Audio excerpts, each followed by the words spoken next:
How's it going, guys? Welcome back to another video.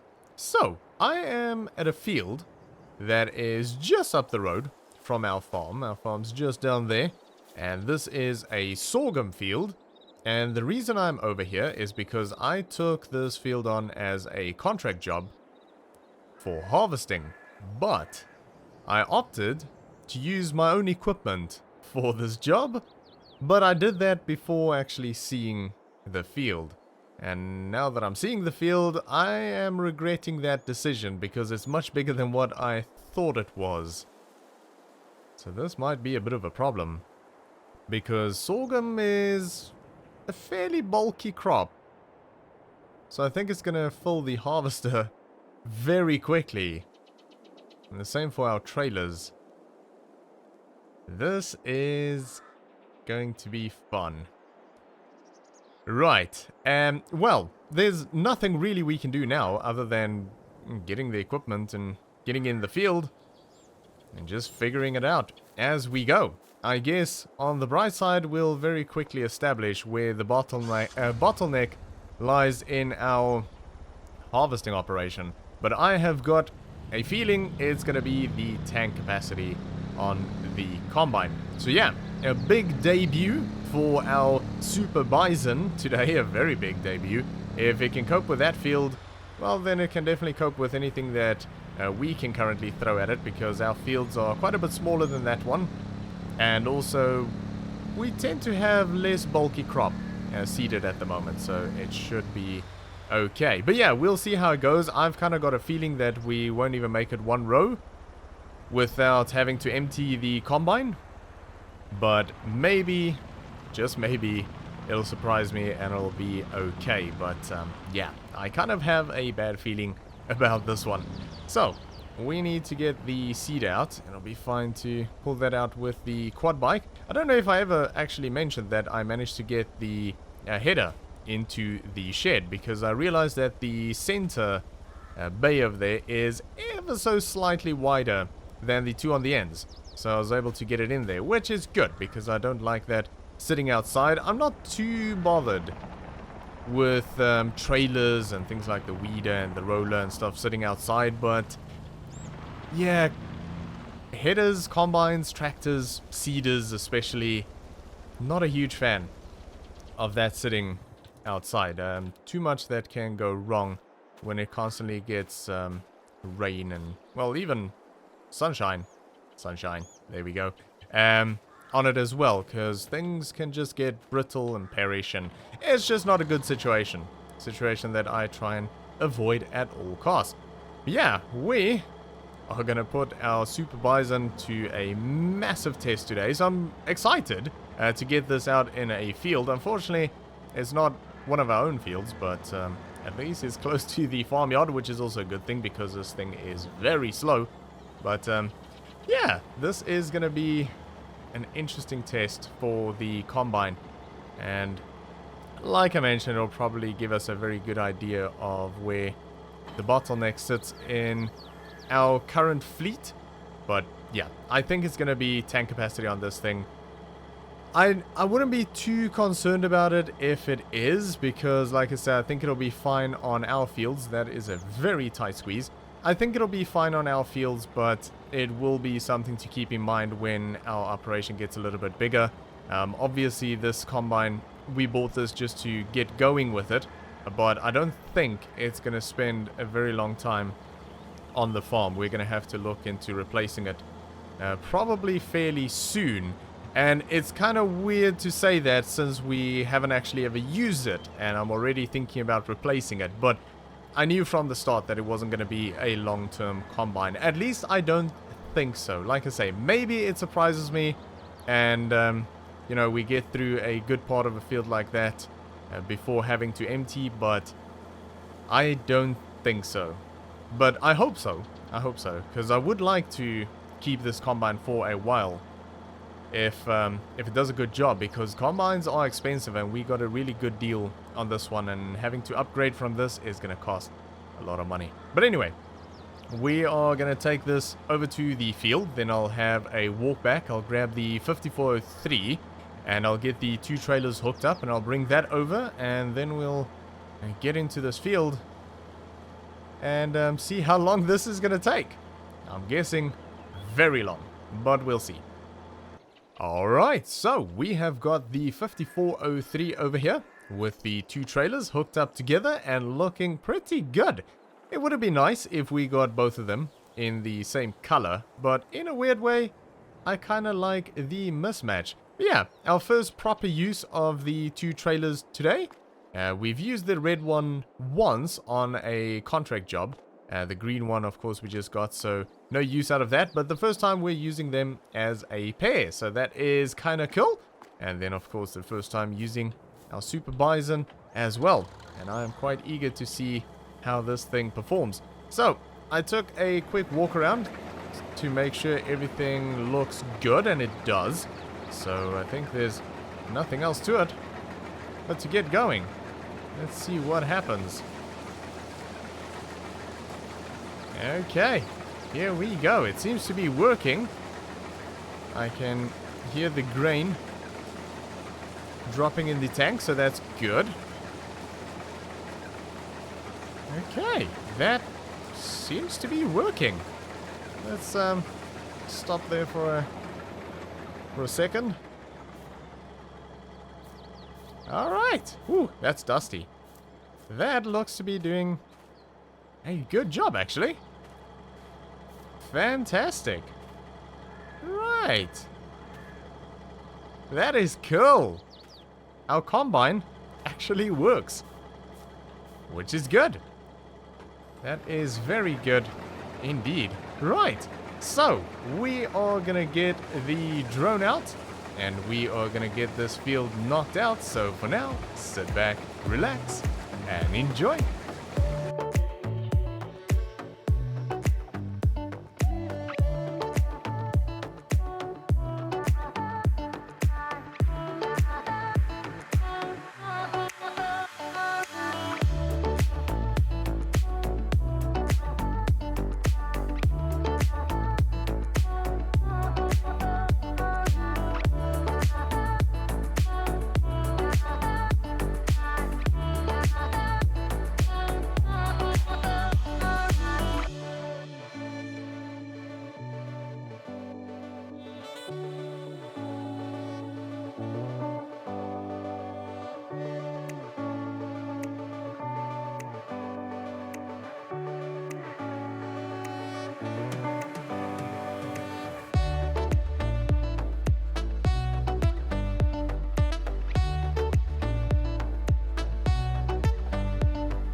Alright, that is job done, and I am happy to report that that went a lot better than what I expected.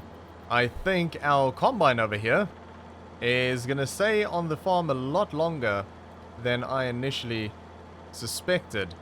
That did really well, and the capacity of this thing is actually impressive. It's much bigger than what I initially thought. And that didn't seem to be a low-yielding field. That seemed to be a pretty healthy crop. So I wouldn't put it down to that. And sorghum is a fairly bulky crop. So it really did surprise me. It honestly did. So I am very, very happy with that. I have got the 5403 back at the farm and the trailer's disconnected. And honestly, I think the 5403, or the tractors in general, is our biggest bottleneck right now. I 100% thought it was going to be the Combine, but no. The Combine was amazing. The tractor struggled. The tractor really struggled with those two trailers, which I did not expect at all. I thought it would easily cope with that, because they're small trailers as well. But yeah, the 5403 was not happy. There's a small little hill right up there, and getting up there was very challenging. It was very slow going. So that's not good. That is very unexpected. That is our biggest bottleneck right now, is the tractors. Now, we could keep an eye out for another tractor to upgrade. The thing is, I don't know which one I would get rid of if we do upgrade. Because we would have to get rid of one of them. We definitely don't need 3 tractors. Now the thing is, the 5403 is definitely more capable than the 710. But I like to have the 710 around because, well, it's where our operation started, but also it's very agile. So it can do jobs on the smaller fields a lot easier than what a bigger tractor would. So I think if we do upgrade, I think the 5403 is going to be the one to go. Because it would be a replacement for the 5403. I don't think keeping the 5403 and having a slightly bigger tractor would be of any benefit, because then the 5403 would be kind of useless. I don't think we'll actually use it, because we'll go for, obviously, something 4-wheel drive. Maybe we can find something with a front loader, which would be nice, because then we can sort of get rid of this lifter and maybe even the bag lifter, although I kind of like the bag lifter because it's sort of made for that job. It does make it quite easy, so I might keep that, but we could get rid of this, so if we do load pallets and things like that, it'll be a lot easier with a front loader on a tractor. But yeah, the other thing is as well, I don't think the 710 has any value. There's not much value there. The 5403 we could sell for a pretty good price and put that towards a bigger tractor. So that definitely comes into play, massively into play as well, is the financial side of it. So yeah, I think I might do that. I think I'll keep an eye out for something slightly bigger. The 60 horsepower on this, I think it's rated at 66 horsepower, but it's probably lost a few ponies over the years. So I would say it's probably around 55, 60 horsepower, but it's just not enough. I think we're going to have to look for something around 100 horsepower would be good. But it's kind of sad, because I really like that tractor, but it's just not powerful enough. It just cannot do that job. And the thing is, our operation is only going to get bigger, and our trailers are going to get bigger. Implements are going to get bigger, and I don't think the 5403 is going to keep up. So, yeah, it's sort of a very bittersweet moment, because the Combine did so well, and then, yeah, the 5403 just didn't. And I love that tractor. Absolutely love it. But we will just have to grow with the farm. It's not always a nice feeling, but yeah, maybe we'll get something that I like even more. We can only hope. Anyway, I got a phone call from our neighbors up the road again. And the person that was off sick is better. I did ask, and he's doing well, but they are still short-handed at the moment. They have a lot going on, and they asked if I wanted to do a seeding job for them. It's on the same field that we recently harvested for them when one of their employees fell ill. And we are seeding sorghum over here, so that'll be fun. But yeah, I'm not sure if we're using the same John Deere that we carted the trailer with, but I'm guessing it's going to be a John Deere. Regardless, it is a John Deere. I don't think it's the, what was it, a 7810? I think it was that we used for the trailer. Doesn't look to be the same one. That is a 7R. Lovely. Very good. So yeah, they did get the field prepped and ready to go. So we get into this. It looks like everything is hooked up. See the... Yep, everything there looks good. That looks good. And everything in there seems to be okay. Yeah. Looks pretty good to me. Alright, we have GPS in here. Although I don't think we'll use it because it's such a odd-shaped field. I don't think we'll bother with that. But yeah, we are gonna get this going. We'll get the drone back out. And we are gonna jump into this field and get it seeded. So, for now, sit back, relax, and enjoy.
Alright, so that is job done, and that was quite enjoyable. A tricky field to seed. I couldn't really figure out the best way to do it, but we got it done in the end. And we did also end up getting paid for that job, and of course the job earlier, the harvesting job, and we are currently sitting on £30,322, which is really good, because I was quite worried about our finances not too long ago. But yeah, a very exciting day that our bison got into the fields for the first time. Well, the first time with us. Obviously, this thing has seen a lot of work, but the first time with us in a field, and it did so well. I am extremely impressed with this combine. I'm very excited that we are going to keep this. I genuinely thought this wouldn't stick around for probably more than one season, but no, I think this is going to stick around for a while, and I'm very happy about that, to be honest. Unfortunately, the 5403, not quite the same deal there. I think I'm going to keep an eye out to see if I can find a replacement for that. It's a bit sad, but we'll try and find something nice to replace that. Something that I might even like more than that one. But yeah, I do love that tractor, so it is going to be a bit of a sad day when it goes. But yeah, we'll see what we can find. I think my two biggest requirements for a replacement for that is it has to be four-wheel drive, that's not debatable, and it has to have at least 100 horsepower. A nice to have would be a front loader, but it wouldn't be a deal breaker if we couldn't get something with a front loader, because we do still have that loader. So yeah, I think 100 horsepower at least and four-wheel drive is the two biggest things. But yeah, we'll see what we can find. Maybe the dealership has something, otherwise I'll keep an eye out online. See if anyone is selling anything that's not too far away. But we are going to leave it there for today. So thanks for watching. I hope you enjoyed this video. If you did, make sure to give me a thumbs up. And I'll see you all next time.